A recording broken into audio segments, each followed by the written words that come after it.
Yosua Huta Barat tetap ikut masuk ke dalam rumah mengawal korban Nofriansah Yosua Huta Barat sampai ke hadapan terdakwa Freddy Sambo, SH, SIK, MH,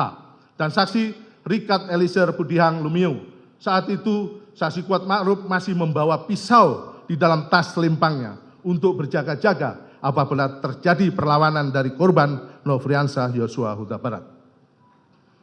Sesampainya di ruang tengah dekat meja makan,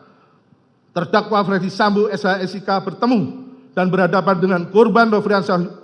Yosua Huta Barat. Pada saat itu, terdakwa Freddy Sambo, SH, SIK, MH langsung memegang leher bagian belakang korban Nofriansah Yosua Huta Barat, lalu mendorong korban Nofriansah Yosua Huta Barat ke depan, sehingga posisi korban Nofriansah Yosua Huta Barat tepat berada di depan tangga dengan posisi berhadapan dengan terdakwa Freddy Sambo, SH, SIK, MH,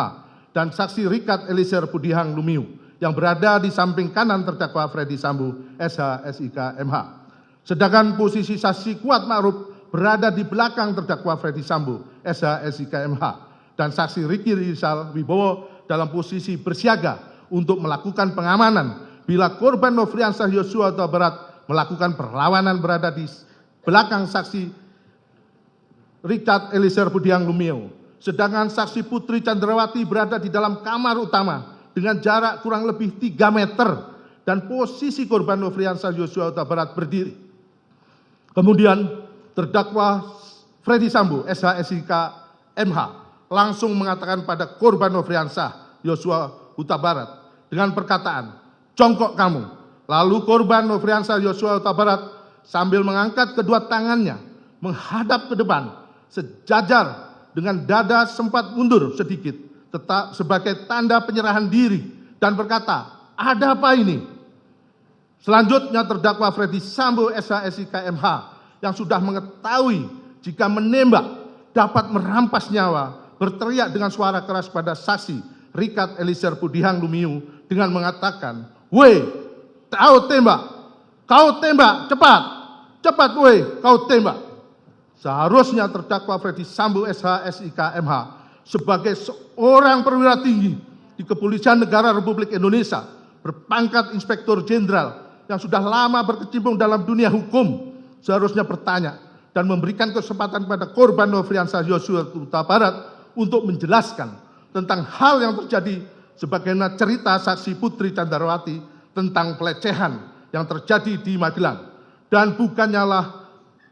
malah membuat terdakwa Freddy Sambo, SH, SIK, MH semudah itu menjadi marah dan emosi hingga merampas nyawa korban Nofriansah Yosua Huta Barat.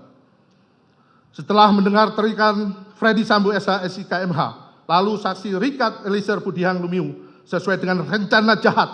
yang telah disusun sebelumnya dengan pikiran tenang dan matang serta tanpa adanya keraguan sedikit pun karena sudah mengetahui jika menembak akan mengakibatkan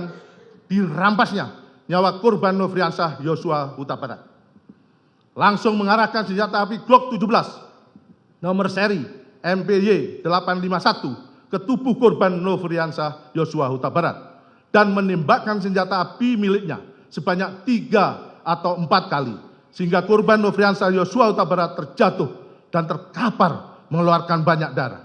Penembakan tersebut menimbulkan luka tembak masuk pada dada sisi kanan, masuk ke dalam rongga dada hingga menembus paru dan bersarang pada otot sela iga ke-8 kanan bagian belakang yang menimbulkan sayatan pada bagian punggung. Luka tembak masuk pada bahu kanan menyebabkan luka tembak keluar pada lengan atas kanan. Luka tembak masuk pada bibir sisi kiri menyebabkan patahnya tulang rahang bawah dan menembus hingga ke leher sisi kanan. Luka tembak masuk pada lengan bawah kiri bagian belakang telah menembus ke pergelangan tangan kiri dan menyebabkan kerusakan pada jari manis dan jari kelingking tangan kiri. Kemudian terdakwa Freddy Sambo, SH, SIK, MH menghampiri korban Nofriansah Yosua Huta Barat yang tergeletak di dekat tangga depan kamar mandi dalam keadaan tertelungkup masih bergerak-gerak kesakitan. Lalu untuk memastikan benar-benar tidak bernyawa lagi, terdakwa Freddy Sambo, SH, SIK, MH yang sudah memakai sarung tangan hitam, menggenggam senjata api dan menembak sebanyak 1 kali mengenai tepat kepala bagian belakang sisi kiri korban Nofriansah Yosua Huta Barat hingga korban meninggal dunia. Tembakan terdakwa Freddy Sambo SH SIK MH tersebut menembus kepala bagian belakang sisi kiri korban Nofriansah Yosua Huta Barat melalui hidung, mengakibatkan adanya luka bakar pada cuping hidung sisi kanan luar. Lintasan anak peluru telah mengakibatkan rusaknya tulang dasar tengkorak pada 2 tempat yang mengakibatkan kerusakan tulang dasar rongga bola mata bagian kanan dan menimbulkan resapan darah pada kelopak mata kanan yang lintasan anak peluru telah menimbulkan kerusakan pada batang otak. Selanjutnya, terdakwa Freddy Sambo SIK MH dengan akal liciknya untuk menghilangkan jejak serta mengelabui perbuatan merampas nyawa korban Nofriansah Yosua Huta Barat. Kemudian terdakwa Freddy Sambo SH SIK menembak ke arah dinding di atas tangga beberapa kali, lalu berbalik arah dan menghampiri korban Nofriansah Huta Barat, lalu menempelkan senjata api HS nomor seri H2 33001 milik korban Nofriansah Yosua Huta Barat ke tangan kiri korban